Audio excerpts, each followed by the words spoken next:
attraction et rétention des talents. Engagement au travail, productivité et efficacité des salariés. Bien-être des salariés. Le bien-être, c'est vague. De quoi parle-t-on? Émotionnel. Social. Physique. Financier, pardi. On peut appliquer ça un petit peu à l'ostéopathie. C'est-à-dire que j'ai pas de douleur particulière, je vais faire un bilan chez mon ostéopathe. Et comme je vous disais tout à l'heure, je vais tester en passif les structures du corps, voir s'il y a des restrictions de mouvement, de mobilité. Ça va nous permettre d'anticiper d'éventuelles tensions ou blessures. Ou alors, et presque le plus important aussi, on va conseiller le patient sur ses activités du quotidien. Donc là, on peut rentrer dans tout ce qui est un petit peu posture. Donc on va le conseiller sur la manière de se tenir devant un écran, la manière de porter des charges, des exercices pour renforcer des zones du corps. Voilà, on va l'accompagner. C'est de la prévention. Bienvenue sur le podcast Cultivons le bien-être et la prévention de WTW. Le podcast dédié à l'accompagnement santé, bien-être, prévention et équité. Dans un environnement professionnel où l'attraction et la rétention des talents sont les maîtres mots, construire et développer une politique bien-être semble incontournable.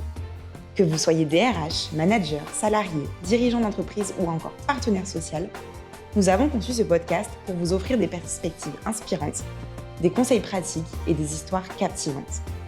Tout au long de cette série, notre experte sur le sujet chez WTW, Géraldine Guimarès, sera accompagnée d'invités exclusifs sur des thématiques précises du bien-être et de la qualité de vie au travail. Bonjour Yoann Chenot. Bonjour. Vous êtes ostéopathe posturologue à Boulogne-Billancourt. Pouvez-vous vous présenter en quelques mots? Ouais, alors moi je suis ostéopathe et posturologue, diplômé en 2020, donc ça va faire 4 ans que j'exerce. Je fais mes études à Nantes et là je pratique dans mon cabinet en libéral sur Orléans et sur Boulogne-Billancourt. Avant de commencer, on a instauré un rituel pour ce podcast. On a une question donc pour ceux qui nous écoutent pour introduire le sujet. Elle est la suivante. Parmi les salariés qui nous disent souffrir d'anxiété ou sont en dépression, combien d'entre eux disent avoir des problèmes de santé physique? L'ostéopathie a été fondée aux États-Unis à la fin du 19e et a été introduite en France au début du 20e. Le saviez-vous? Les ostéopathes traitent divers troubles fonctionnels tels que les douleurs musculo-squelettiques, les maux de dos, douleurs cervicales, etc. Ça, on connaît. Mais également les troubles digestifs, les migraines ou encore les troubles de la posture. Si l'ostéopathie est de plus en plus populaire en France, est-ce plutôt une recommandation croissante des professionnels de santé traditionnels ou une demande des patients? Parler ostéopathie avec vous aujourd'hui nous permettra, Yoann, peut-être de nous donner des informations sur la santé des Français et notamment sur la santé mentale. Alors, puisqu'en réponse à la question que je viens de poser, 47% des salariés souffrant d'anxiété ou étant dans une phase de dépression disent avoir un ou plusieurs problèmes de santé physique. Est-ce qu'on pourra en savoir plus sur les conséquences du développement du télétravail? L'ostéopathie est-elle un outil de prévention? Avant de se poser ces questions et même plus, Yoann, quels sont les principes fondamentaux de l'ostéopathie? Les principes fondamentaux de l'ostéopathie, nous on appelle ça une loi, ça s'appelle la loi de l'artère. C'est-à-dire qu'on dirait que l'artère est reine. C'est-à-dire que tout ce qu'on va faire, ça va engendrer du mouvement et donc entraîner de la vascularisation dans beaucoup de tissus du corps. Voilà, tout simplement. Alors, comment on pourrait dire que se déroule une séance type d'ostéopathie? Le patient se présente au début, ce qui va nous permettre de comprendre un petit peu son profil. On va lui poser des questions autour de ses douleurs et de son quotidien et de ses antécédents. Et après, on va réaliser une phase de test actif et une phase de test passif. Et on va essayer de déterminer ce qui lui fait mal et pourquoi il a mal. En fait, on mène une petite enquête. Et on va lui expliquer comment est-ce qu'on va traiter sa douleur et comment est-ce qu'on va l'accompagner dans le temps pour plus qu'il ait ce style de douleur de manière récurrente. Est-ce qu'on a juste un exemple entre une activité active et passive quand vous faites vos tests? Activité active, c'est-à-dire que je vais lui faire tester de lever les bras ou de s'agenouiller, de se mettre en équilibre sur un pied. Ça, c'est actif, c'est le patient qui fait le mouvement. Ça représente pas mal son quotidien en général. Et la manière passive, c'est moi qui teste les structures du corps. Donc la mobilité de l'articulation, la capacité d'un muscle à s'étirer, l'amplitude articulaire en fait. Ok. Voilà. Très bien. Et ça, du coup, vous arrivez à faire un diagnostic à chaque fois vos patients où il repart, parfois sans réponse? Non, c'est pas sans réponse. Parfois, on ne peut pas toujours comprendre dès la première fois. Surtout que parfois, il y a une douleur qui est aiguë, donc ça l'empêche de bouger. C'est pour ça que ça nous arrive de le revoir une deuxième fois pour faire un suivi et voir comment il a évolué. Mais oui, on a toujours une petite idée de pourquoi il a eu mal. Et parfois, on a besoin de plusieurs séances pour travailler cette zone-là qui lui a fait mal, en fait. Ouais. Mm. Donc voilà, il y a toujours un diagnostic ostéopathique possible. Pas médical, hein, on n'est pas médecin, mais diagnostic ostéopathique. Alors justement, sur le fait d'être médecin et on est peut-être à plusieurs à soigner un même mal, souvent on nous demande quelle est la différence entre un ostéo et un kiné. Alors c'est à la fois proche, mais aussi très, très différent. Si je prends l'exemple d'une entorse, si vous faites une entorse, vous allez voir votre médecin, il va vous prescrire des séances de kiné, faire de la rééducation locale. En général, le kiné, il travaille localement pour aider à remuscler, retravailler la cheville de manière locale. Et en parallèle, je dis bien en parallèle parce que c'est complémentaire, ostéo et kiné, on va aller voir l'ostéopathe. Et là, moi, je vais mener ma petite enquête pour essayer de savoir pourquoi il y a eu cette entorse de cheville. Est-ce que c'est dû à de nombreuses entorses de cheville et une fragilité ou est-ce que c'est dû à un antécédent sur le genou qui a entraîné des tensions sur la cheville et donc une blessure? Et donc le but, ça va être d'essayer de faire en sorte qu'il y ait moins de douleur à la cheville, peut-être en travaillant d'autres zones aussi. Ok, d'accord. Ça, effectivement, c'est une fois qu'on a une problématique. Mais alors, ce qui nous intéressait dans le cadre de ce podcast qu'on fait sur Cultivons le bien-être et la prévention, c'est est-ce qu'on utilise l'ostéopathie aussi en prévention? Oui, on l'utilise en prévention. Je prends souvent l'exemple de la voiture. En voiture, on fait souvent un petit bilan. On appelle ça la visite des 10 000 km, contrôle technique. Okay. On peut appliquer ça un petit peu à l'ostéopathie. C'est-à-dire que je n'ai pas de douleur particulière. Je vais faire un bilan chez mon ostéopathe.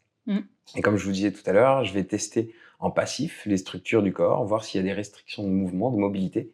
Ça va nous permettre d'anticiper d'éventuelles tensions ou blessures.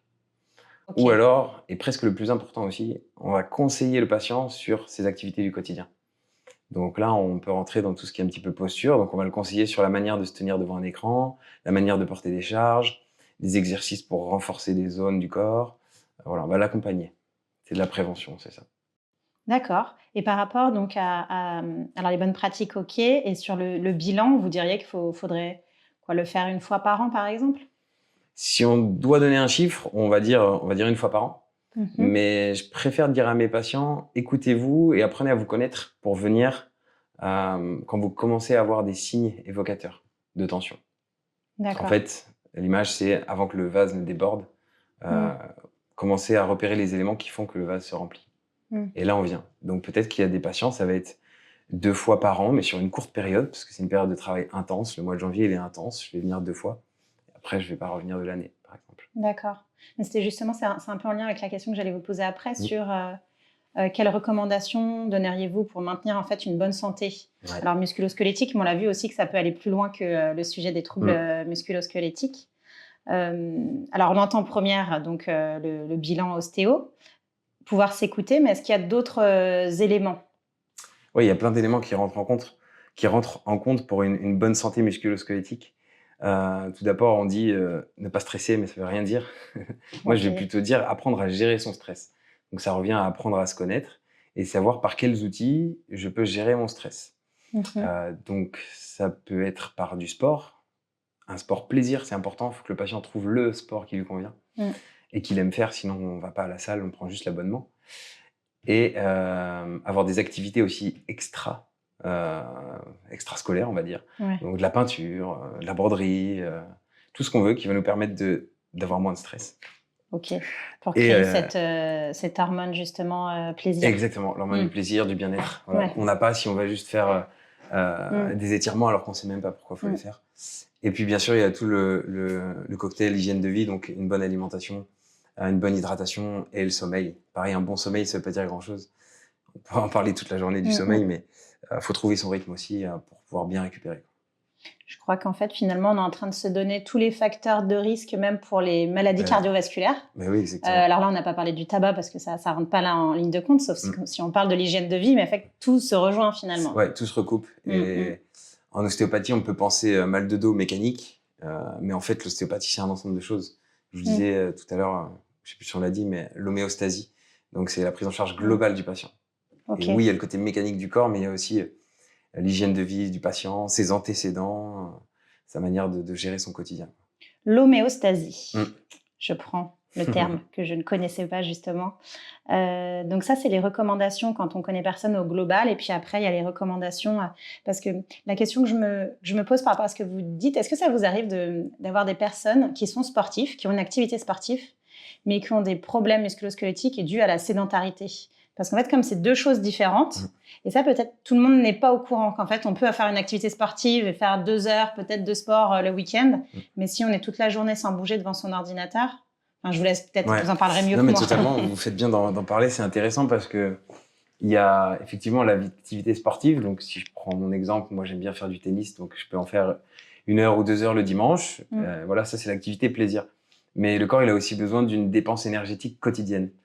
Donc, on pourrait penser par exemple à la marche, marcher au moins une demi-heure, 3/4 d'heure par jour, pour contrer la sédentarité qu'on a quasiment tous en fait. À partir du moment où, si on prend les études, à partir du moment où on passe 8 heures assis de manière statique ou à piétiner, on est sédentaire en fait.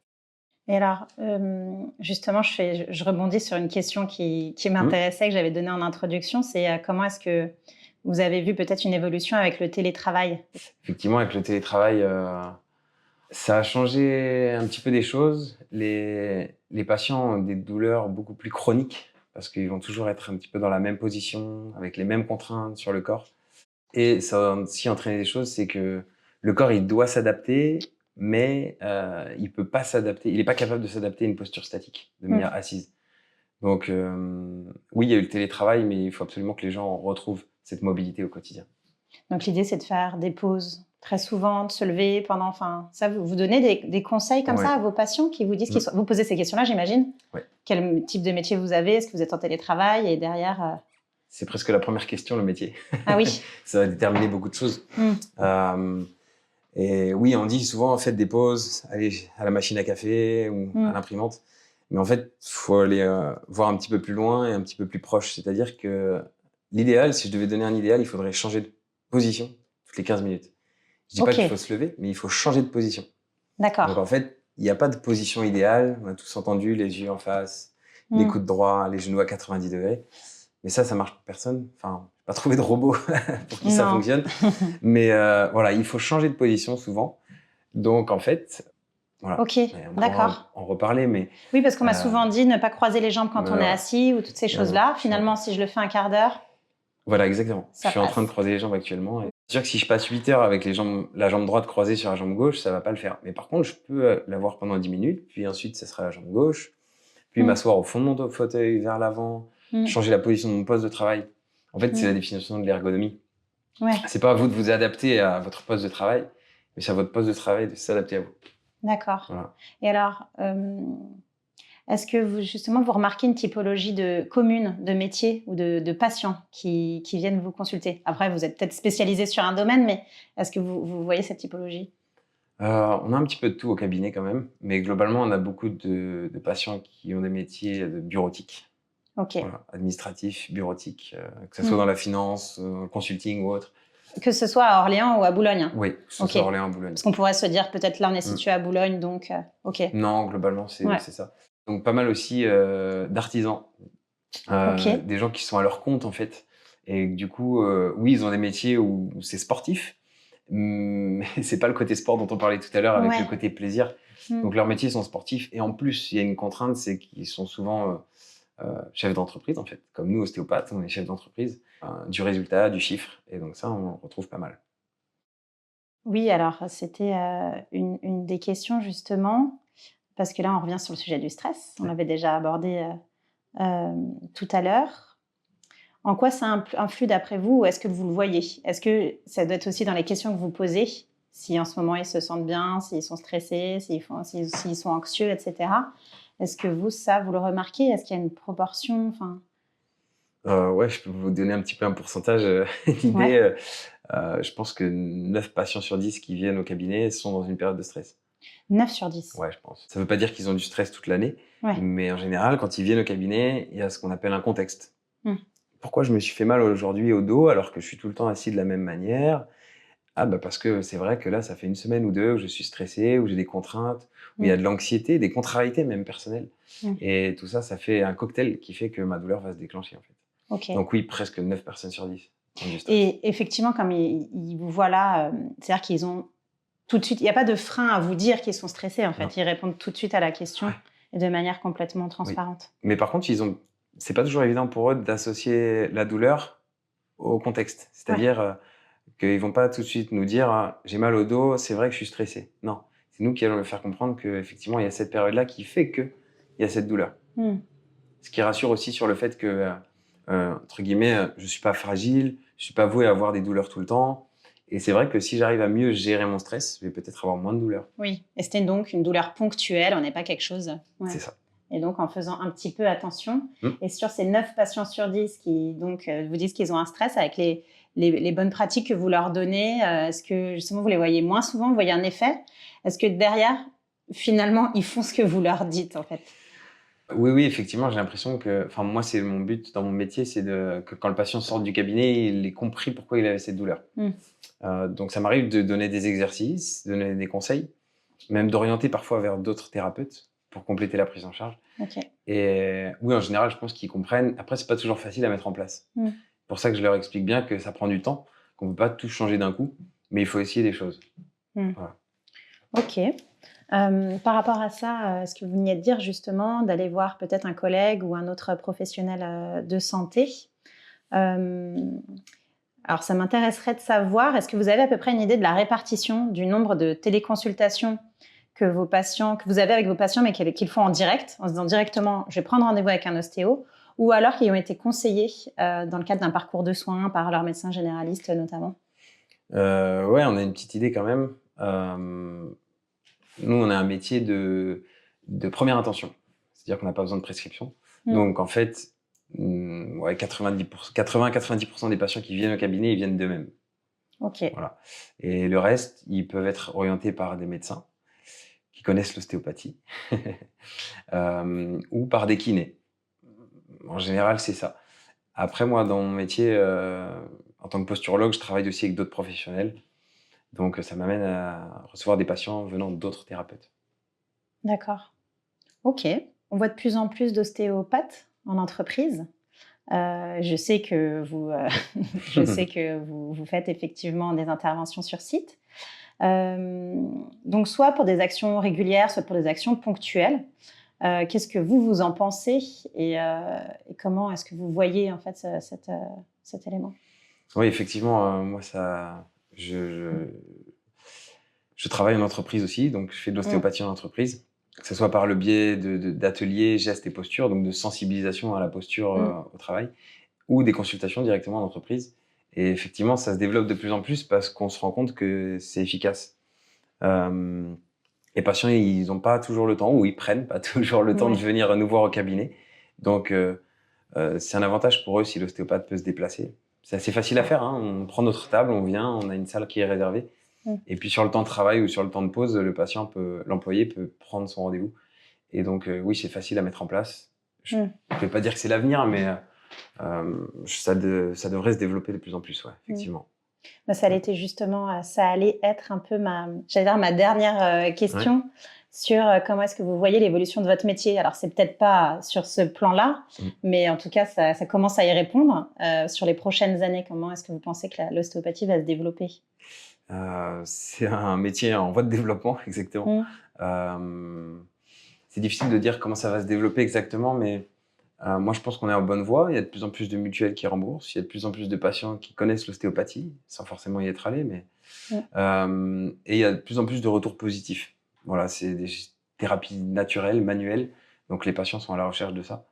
Maintenant, je pense que ça doit se développer encore un petit peu plus dans le monde de l'entreprise, surtout pour de la prévention. Parce que quand on intervient, parfois, c'est plus compliqué. Alors que s'il y a eu de la prévention, c'est plus simple. Je pense que ça se développe aussi dans le milieu sportif, toujours en collaboration avec des préparateurs physiques, des kinés.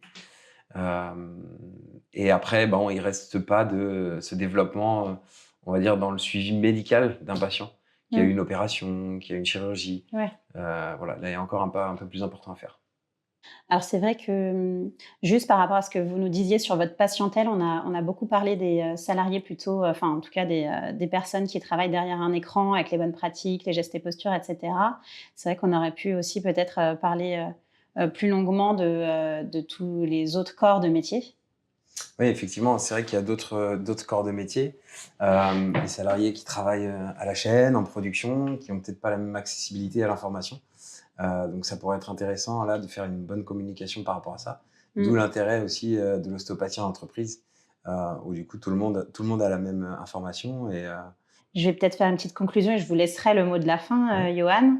Moi, ce que je vais retenir, c'est forcément c'est que 9 patients sur 10 ont des problèmes de stress, d'anxiété, etc. C'est quand même le chiffre qui m'a surpris. Changer de position toutes les 15 minutes si on est devant son écran, je le retiendrai aussi, ça va m'aider même moi personnellement et je vais le dire à mes collègues. Non, s'il faut retenir, voilà, je retiendrai ça. Après, effectivement, tout ce qu'il faut autour, des sujets qu'on a parlé, alors l'homéostasie, très intéressant, et puis le fait que ça soit un bon élément en termes de prévention et pas seulement une fois qu'on a une problématique. Voilà ce que je retiendrai peut-être de notre conversation. Et je vous laisse le mot de la fin, Johan. Oui, effectivement, vous avez retenu des éléments assez importants de l'ostéopathie. Moi, c'était un plaisir d'échanger avec vous sur ce sujet. Ça pourrait être intéressant aussi d'échanger autour d'une table ronde, par exemple, avec d'autres thérapeutes, pour pouvoir interagir directement sur un sujet ou autre. Ouais, très bonne idée, je garde le point. Parce qu'effectivement, quand on discutait, je me disais, c'est vraiment dans un sujet de santé holistique. Il faudrait pouvoir justement voir ça, mais alors sans parler forcément des médecines douces, qui est un gros sujet, mais quand même pouvoir peut-être mettre autour de la table un naturopathe ou la au-delà sophrologie. la sophrologie et des sujets comme ça. Ouais, effectivement. Ouais. Merci pour votre écoute. Nous espérons que cet épisode vous aura inspiré. Ensemble, continuons d'en parler pour cultiver le bien-être et la prévention.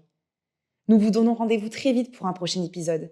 D'ici là, n'hésitez pas à vous rendre sur notre site internet www.wtwcro.com. Nous serons ravis de vous accompagner.